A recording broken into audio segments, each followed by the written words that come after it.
Hello guys, magandang araw po sa inyong lahat. Nandito naman po ang Pobreng Kapampangan. Kumusta na po kayo? Ngayon, i-demonstrate ko lang po sa inyo itong aking trabaho. Sa mga nagtatanong po, trabaho po dito is Pest Control Technician. 10 taon na po ako dito. Ayan, ipapakita ko lang po sa inyo sa mga nagtatanong ano ang trabaho ko. Technician po ako dito sa aking kumpanya. Sa tagal ko na dito sa Saudi, yan. At yung mga chemicals na ginagamit natin, kabisado ko na lahat. At ang mga ini-sprayan namin dito sa lugar, sa substations, sa power plants, sa offices, yan dito sa kumpanya ko at iba-ibang site po. At yata dito sa southern region na puntahan ko na. Dahil marami po kami site na pinupuntahan every week. Ayan, pupunta ako at everyday nagbibiyahe ako. At alam niyo naman po, yung pest control, yung tagapatay ng mga insekto, kagaya ng mga ipis, ayan, scorpion, anay, yung mga lamok, yan yung mga naninira at namimirwisyo sa ating kapaligiran. Yung lamok, ayan talagang napaka-delikado rin, lalo sa mga dengue, yan, nag-spray po ako sa guest house.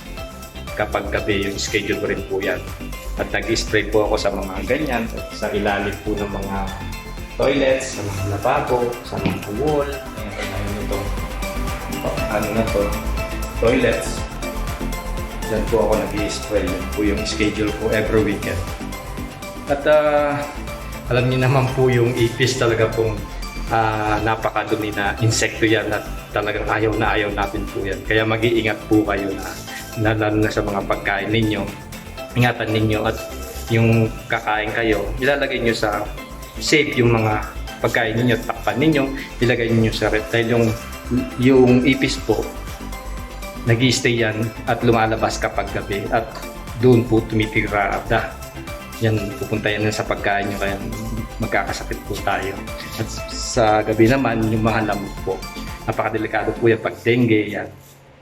At yung dito naman sa Saudi, yan po yung mga pinapatay namin, yung mga ini-sprayan ko, kagaya ng mga scorpion, yan, ants, yung mga anay. Dahil dito po sa lugar namin, bulubundukin, marami pong anay. Yan, ini-sprayan ko po yan lalan sa substations. Ginangat-ngat nila yung mga kable sa power plant. Ayan, nag-spray din po ako sa mga offices, yung mga ginagamit ko na chemicals, iba-iba po. At ito pong i-recommend ko po sa inyo, ito pong Icon.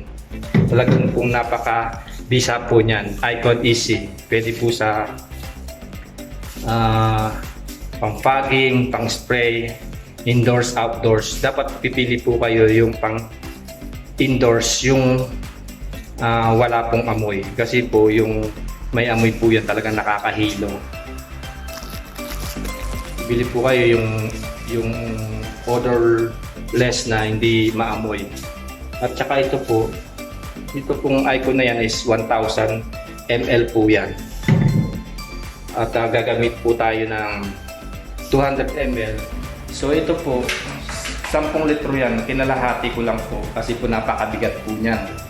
Talagang ang sakit sa likod ko sa maghapon na trabaho ko. Ayan, naglalakad ako doon sa substation, sa biyahe pa, at yung amoy talaga po nakakahilo. Yun po yung talagang inaayawan ko. Sa 10 taon ko na pagtatrabaho, yung amoy at yung chemicals na yan talaga pong nakakahilo. Kaya ingat na ingat po. Ito pong ginagamit ko na ito, yung pasamantal po, ang talagang ginagamit kong required, yung mask na N25. Yun po yung talagang ginagamit. Pero ito, dahil nandito lang po ako sa offices, pasamantala yung ginamit ko. Meron tayong mga cover sa ating katawan, yung bonnet, mask, gloves.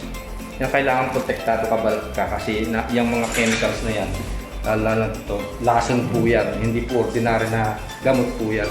At sa mga ngayon, lalo na pandemya, yung mga ginagamit ko sa mga offices, lalo araw-araw yung mga tao na pumupunta sa loob, labas, nag-spray po ako ng Dettol at saka Clorox at alam niyo naman po yan, talagang disinfectant. Nag-disinfect po ako sa mga Gaya niyan sa mga toilets, sa mga offices, sa mga tables, under the tables, mga sofa. Ayan, yung ginagamit ko, minimix ko po yung Dettol at saka Clorox. At ngayon guys, huwag na natin po patagalin at i-demonstrate po lang yung paggamit nito. Ito 1000 ml po to. So gagamit lang po tayo ng 200 ml para i-mix dito sa ating spray machine. Ito po para akong farmer. Ano po? Yung gamit po talaga ng magsasakayan yung pang-spray ng palay. Dahil ito po napakaganda ng whistle niya, yung hose niya. Kapag in-spray mo to, sa gaya dito, mga handle niya. Lalo iwas tayo sa virus. Yan po ini-sprayan po sa mga handle niya ng mga gripo. Yung mga pintuan, yung mga doorknob, yan dyan po ini-sprayan ko. Yan po yung trabaho ko bilang isang technician. So, ayan po. Kukuha po tayo ng gamot. At ito po, equivalent to 50 ml. Kung kukuha po tayo ng 4 na gamot, i-mix po natin dito sa ating spray. So, kukuha po tayo ng 4.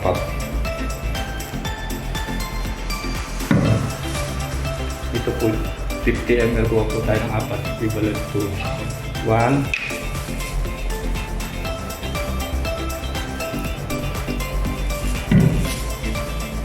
2, 3,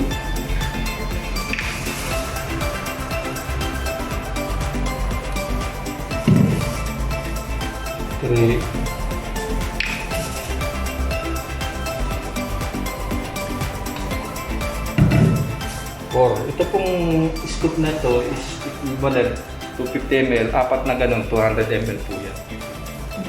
So, kailangan kapag pag nilagyan mo siya ng tubig, talagang para siyang gatas.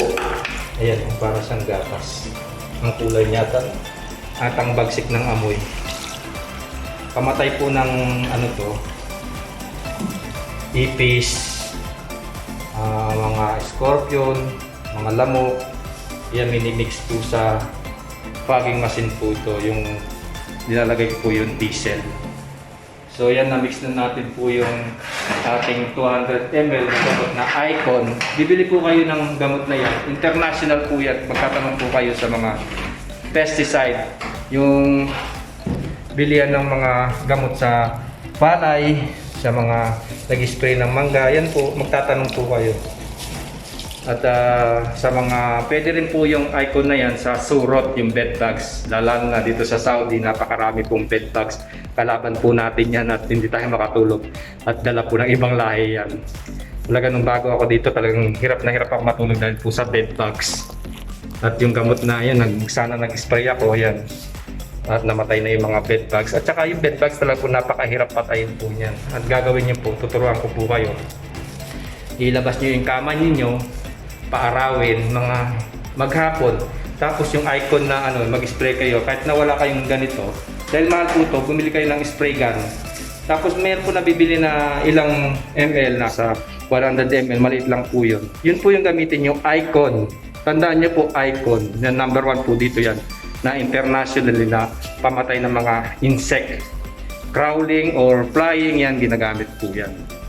Lalo na din sa mosquitoes, sa scorpion, sa anay, at all crawling insect. At saka ipis, ayan, ayaw po natin yan, lalo na yung maliliit na ipis na dito sa ating mga tukador, napakadami po. Dito po sa Saudi talaga kung ganyan yung mga accommodation na hindi mo maiwasan, lalo kapag may mga kasama kang ibang lahi. So guys, ayan, hindi ko na po patatagalin at dinemonstrate ko lang po yung trabaho ko. So, ayan po. Tayo na po at mag-spray na tayo para makita nyo rin po yung ginagawa ko na araw-araw na trabaho ko sa mga tatanong. Ayan po.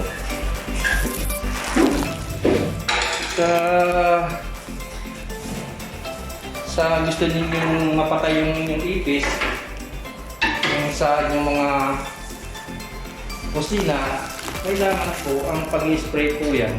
Diyan po sa mga hole. Diyan po. I-sprayan niyo po yan para tuloy-tuloy po sa ilalim ng underground at mamatay po sila. Ganyan po. Yan something. At saka dyan sa mga hole. Ayan. Butas. At dito po sa ilalim ng inyong mga lababo, dyan po nag-i-stay yan paggabi. Ayan. Sa mga gilid. Ayan po, ganyan po yung trabaho ko. So, pupunta po tayo doon sa ibang lugar ko at papakita ko po sa inyo. Tayo na po. So, ayan guys, ito yung offices. Diyan. Hindi po pa tayo pwedeng mag-spray doon sa loob kasi po may amoy ang mga ginagamit natin mga gamot, mga chemicals. Mabaho po yan at talagang nakakahilo ayaw ng mga Saudi. So, ang gagawin natin, turuan po kayo sa mga gustong matuto na sa paggawa ng pest control. Ayan po, sprayan po natin yan sa gilid. Yan lang sa gilid. Yan, hanggang doon sa dulo.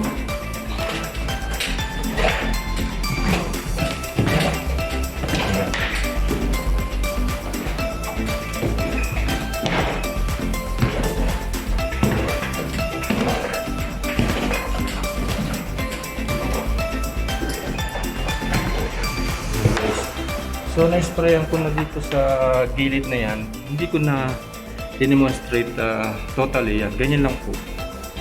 Dito sa office, yan sa gilid. So, pag Saturday walang tao, nag-spray din po ako sa mga tukato na nasa ilalim. Wala namang tao. At hindi nila maamoy. Yan po yung trabaho ko. Ito yung office. First building po. So, other building na naman punta tayo. So heto guys, sa road na yan, papasok tayo. May mga toilet dito. Nag-spray din ako dito. Napakabigat nitong dalahin ko to. 10 litro yan, binawasan ko na lang.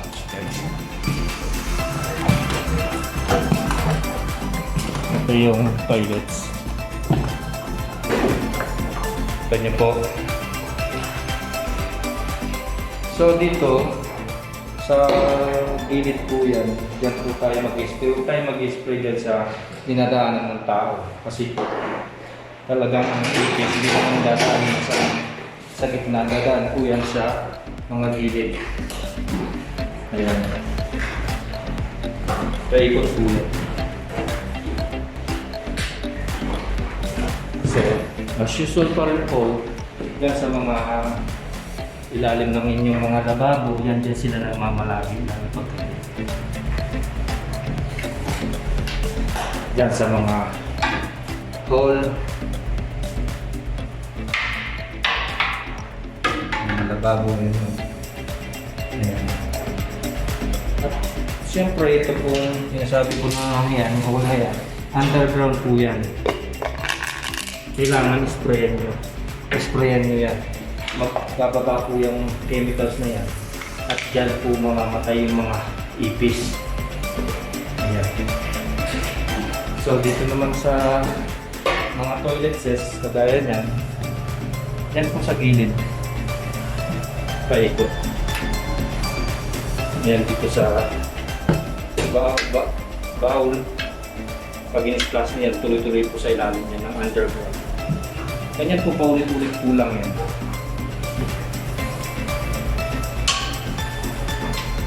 Ayan guys. Ayan ang trabaho ng pest control. Hindi ako masyadong nag-costume ngayon, yung N95, yung pasamantala lang po. Basically lang po itong pinapakita ko na trabaho. So ito po yung toilet. Ayan. So punta na naman po tayo sa ibang lugar. So ito yung entrance papunta sa power plant. May gate. So doon sa power plant, mag-i-spray ako doon guys. Napakainit po. Talagang nakapagod. Ayan, mas napakatindi ng araw. Lalakad ako ngayon. Ngayon hawak. Dala-dala ko tong 5 litro ng tubig. Napakabigat. Yan po yung power plant. Ayan, hanggang dun sa dulo. Yan po yung nilalakaran ko araw-araw pag schedule ko. So punta po tayo doon at papakita ko rin po kung yung pag-spray ko. Tayo na po. So heto, punta tayo sa first station. Para akong nagbubuhat ng cross. Station by station po yan. Ito first station po yan. Meron po silang station dito kung saan yung pag-imbak ng mga diesel, mga gasoline, yan nilalagay dyan sa mga tangke na yan. So meron silang station dito, meron silang ano dito, yung toilets, yan pinapasukan ko, dyan ako mag-i-spray. So pasok tayo dito sa toilets. Ayan po, medyo walang masyadong naglilinis dito.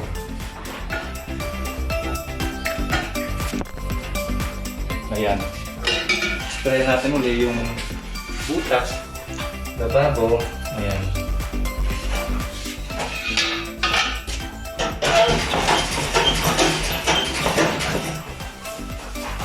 ayan sa butas niya. Ayan, yung mamalagi yan sa gilid. Ito po.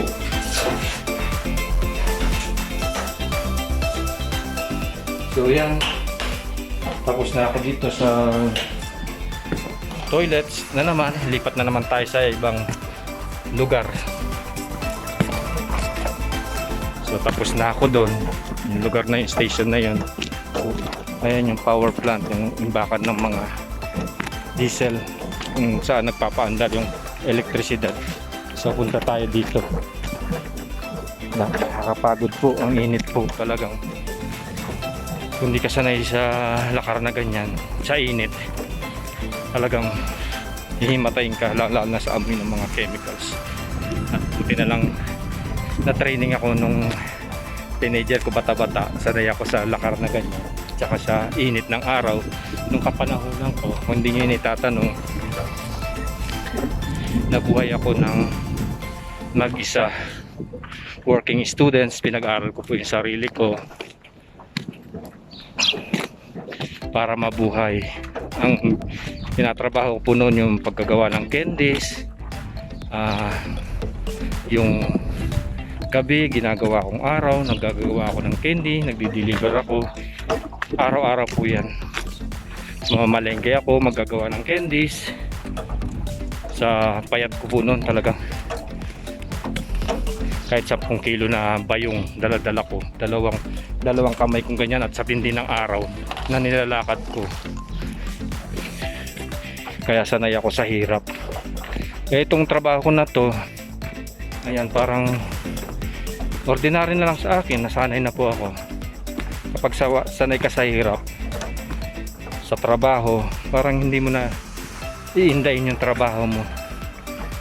Kaya yan, mas maganda kasi nata-training ka kapag bata ka pa lang, at least kapag may edad ka na at alam mo nang pumasok sa mga responsibilidad mo, alam mo na wala na magtuturo sa iyo. So yan guys, punta na tayo doon. So guys, ayan, dito naman tayo sa labas ng buildings. Dahil mapato dito, yan, gandun yan. At yung mga scorpion naman ang pinoprotektahan natin dito kasi pumapasok yun sa mga gilid ng mga office. At ayaw na mga Saudi na yun nga po, yung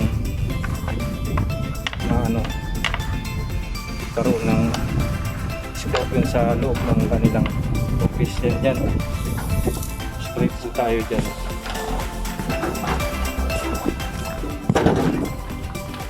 Sprayan ko yan, dyan po yan sa gilid ng building na to.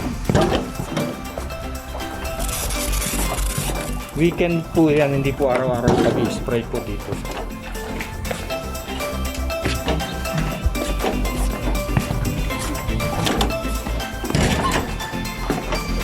Ayan.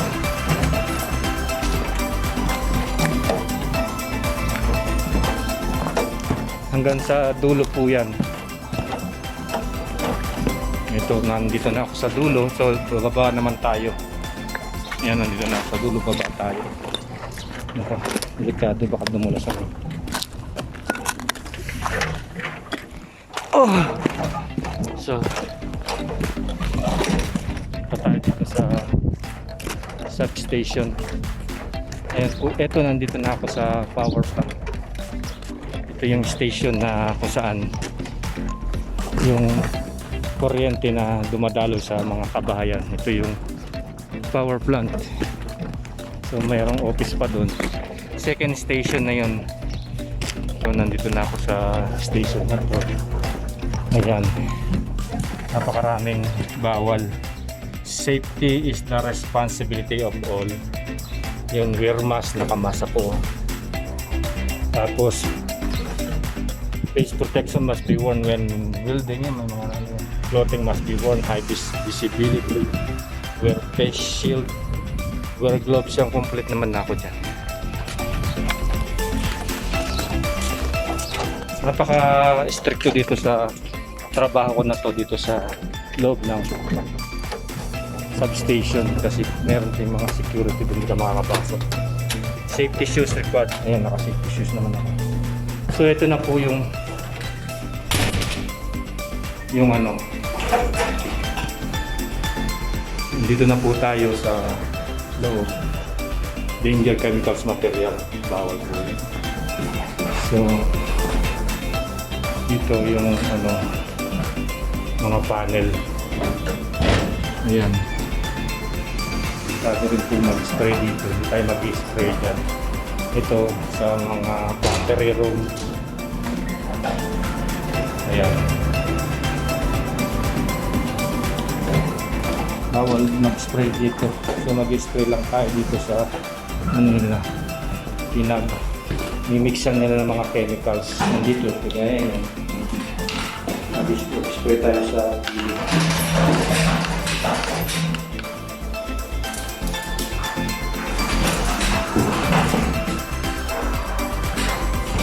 dito sa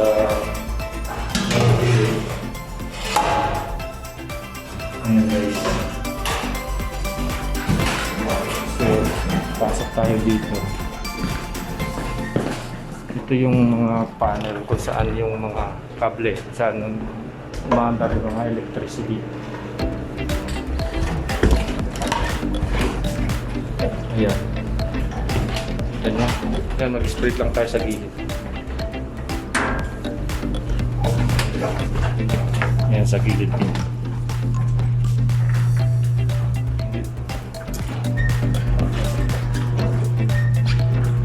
Hanggang doon sa loob yung pipe.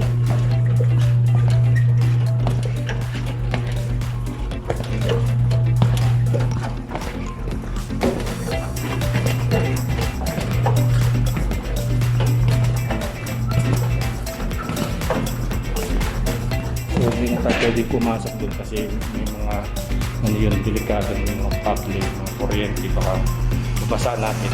So dito lang sa mga side na yan. Ayan guys, kita nyo po, nakita nyo yung trabaho ko. So labas na po tayo. Ayan, labas na tayo. Tapos na ako dyan. Hindi ko na po pinakita lahat yung ginawa ko. At least meron na po kayong idea. Ayan. So, tapos na ako sa second station. So, itong malaking building na yan, dyan kung nag-spray din ako, pasok po tayo dun. So, ito yung building na papasukan natin. Napakalawak po. Pasok po tayo. Kailangan din lahat ng required dito. Required wear protection, safety shoes, yung helmet, ayan. At yung mga numbers of man-work, lost time, injuries yan, naka-record po yan. Kaya ingat po tayo, lalo na kapag sa ganitong sitwasyon, kailangan safety first. Ito po yan. Sa loob, napakadilim. Ayan. So pasok po tayo dun sa toilet ulit.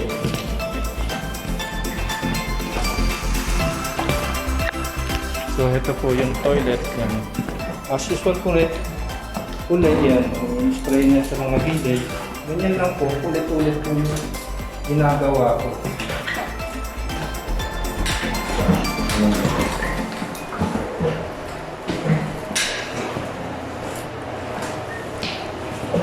Yan sa mga lababo. Sa mga hall. Kasi po yung ipis yan namamalagi sa mga bukas sa ilalim ng lababo yan sa mga hole. Ngayon, sa hole ng mga banyo. Kaya pag pinlas mo yan, tuloy-tuloy po sa ilalim ng underground yan. Gaya niya, no? Ayan guys. Diba? Kaya kapag pinlas na yan, diretso yan. Maano ng mga ipis. So yan guys, dito, labas na tayo ulit.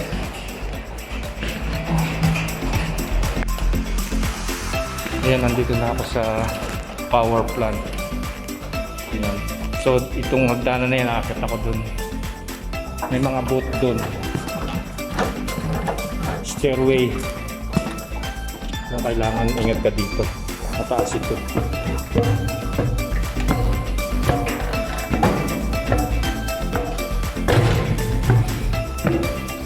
Kalula. Ayan, nakakapagod talaga magtrabaho po, lalo na dyan. Hindi lang ganito ang trabaho. Talagang lahat ng facilities pupuntahan. Yung kagaya niyan sa gilid-ulit po, nasa taas po ako na. Ayan. Sa baba, nakakalula. Yan ang sa loob ng yan sa gilid.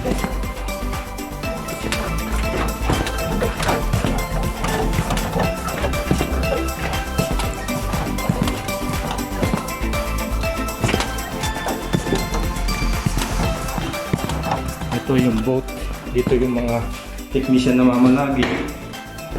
Yan, spray natin. Ayan. Ayan sa gilid. Ito yung isang boat pa uli. Pasok tayo.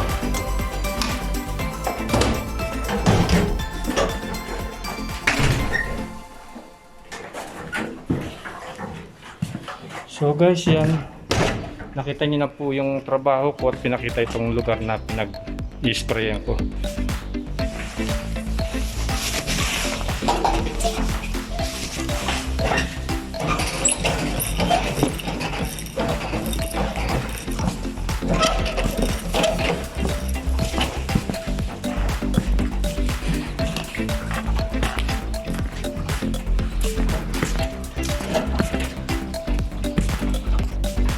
So, authorized personnel only. Hindi ka pwede bumasok dito kung wala kang papel. Dahil meron permit na makapumasok dito. Ayan, dyan ako mag-pasok.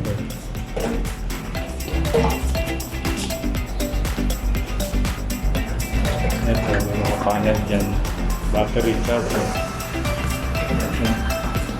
Ayan guys. Nag-i-sprayan ko lahat po.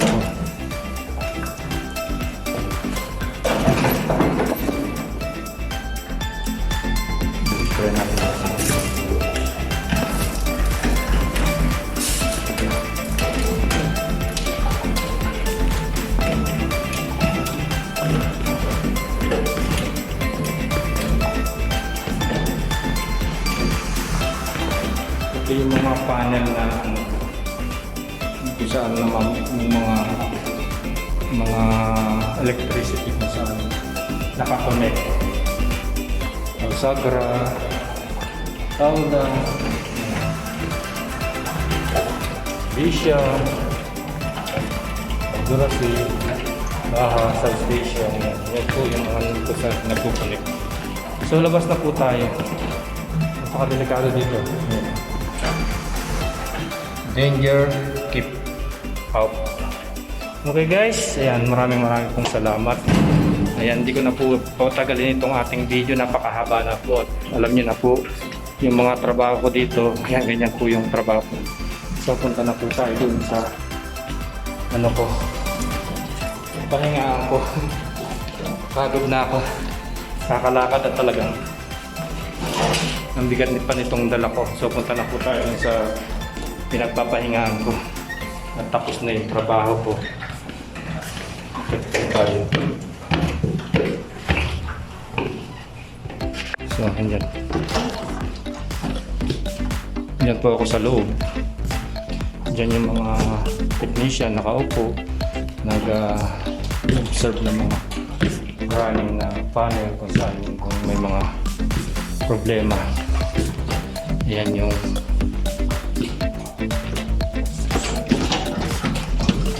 substation, power plant. So ito, labas na po tayo. Pupunta na pahinga ako. Ito po yung second floor.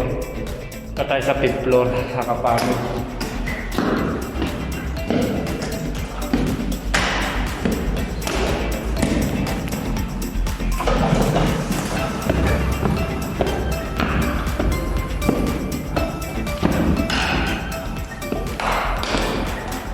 So, pasok po tayo.